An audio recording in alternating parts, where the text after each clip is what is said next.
കാലം പോയൊരു പോക്കേ നാടോടുമ്പോ നടുവേ ഓടണമെന്നാണല്ലോ. ആദ്യമൊക്കെ നമുക്ക് വേണ്ട സാധനങ്ങളെ അന്വേഷിച്ച് നമ്മൾ പോകുമായിരുന്നു. എന്നാൽ ഇന്ന് നമുക്ക് വേണ്ട സാധനങ്ങൾ നമ്മളെ അന്വേഷിച്ച് ദാ വീട്ടിൽ വരാൻ തുടങ്ങിയിരിക്കുന്നു.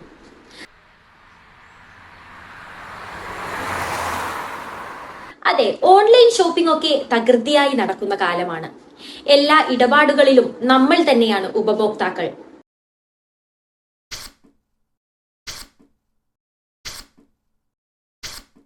പക്ഷേ ഉപഭോക്താക്കൾ എന്ന നിലയിൽ നമുക്ക് ലഭിക്കേണ്ട അവകാശങ്ങൾ ഇന്നും പലർക്കും വ്യക്തമല്ല. അവകാശങ്ങൾ അറിയാത്തത് കൊണ്ടാണ് പലരും തെറ്റായ ഉൽപ്പന്നങ്ങൾ വാങ്ങുന്നതും തെറ്റായ സേവനങ്ങൾ സ്വീകരിക്കുകയും ചെയ്ത് നഷ്ടം അനുഭവിക്കേണ്ടി വരുന്നത്. അതുകൊണ്ട് തന്നെ തട്ടിപ്പുകളും വളരെ വ്യാപകമാണ്. ഇത്തരം സാഹചര്യങ്ങളിൽ നിയമപരമായ സംരക്ഷണം നൽകാനാണ് 2019 കൺസ്യൂമർ പ്രൊട്ടക്ഷൻ ആക്ട് നിലവിൽ വന്നിട്ടുള്ളത്.